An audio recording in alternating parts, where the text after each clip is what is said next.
Localization has become increasingly important in today's globalized world. It's not just about translating content from one language to another, but about adapting it to meet the cultural norms and preferences of the specific location. This includes everything from language and branding to pricing, sizing, different product offerings, customer support, SEO, as well as the marketing, content, product descriptions, images, and so much more. However, there are several challenges associated with localization that businesses need to be aware of. In this modern age where e-commerce giants dominate the industry, it's more important than ever for the small and medium-sized businesses to sound better and to compete with these giants. And this is where Ergonode comes in. Our goal is to help businesses overcome these challenges and succeed in their multi-store endeavors. One of the most common challenges of localization is communication and branding. The type of language and branding that works for one location may not necessarily work for another location.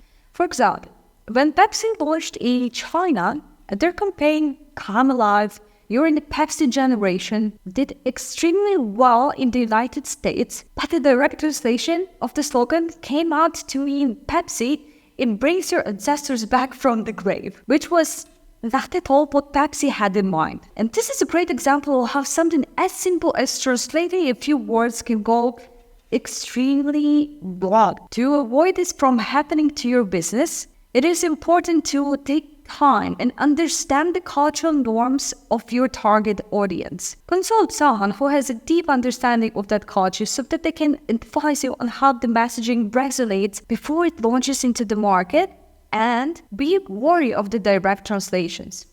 It's also important to ensure that your branding and communication are appropriate for that market. Another challenge of localization is time to market. When you're launching into the global market, this doesn't happen overnight. In fact, according to a study done by the SmartLink, close to 40% of the brands interviewed perceived slow time to market as the top challenge when it comes to the localization. Entering a new market requires planning and resources. You need to translate essential product content such as descriptions, taxonomy, relationships, technical specifications, sales information, and SEO marketing content, just to name a few. And in addition to that, you need to do it in a way that makes contextual sense and also resonates with your audience. Don't try to rush it, because if you do so, you might end up losing sales. Not everything needs to be done all at once. Take it in steps. First, localize the product content that your target audience needs to understand about your product. For example, your product name, descriptions, and specifications. Also, translate the content that need to make sale. For example, your website and the checkout area. Supporting resources like the blog articles can come out at a later stage after you've launched. Localization can also affect your design, both your website and your products. For example, some elements of your website may be designed for English, where the phrases are short and sweet, like "add to cart."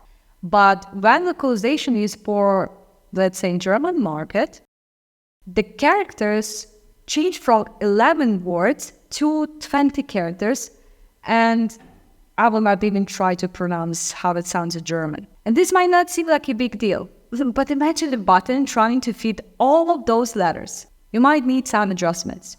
Well, product designs may also need some tweak. For example, when Procter & Gamble's Pampers packaging showed an image of a stork delivering diapers, it never caught on in Japan. Parents were concerned and confused by the image of a stork because it's just not part of the Japanese folklore. Instead, they have a giant floating peaches that bring the babies. And these are the things you need to consider when launching multiple stores targeted at different cultures. To prevent this from happening to your products and to make sure that you succeed in your multi-store endeavor, it's beneficial to hire a consultant who's in the tune with your target market. It's also beneficial to test everything before launching so that you don't end up investing too much time and effort on something that won't work in the market. In conclusion, localization is a crucial aspect of selling in today's globalized world. It's not just about translating content, but about adapting it to meet the cultural norms and preferences of a specific location. However, these are several challenges associated with localization that businesses need to be aware of. By taking the time to understand the cultural norms of your target audience, localizing content in steps, and hiring a consultant who's in tune with your target market, you can overcome these challenges and succeed in your multi-store endeavors.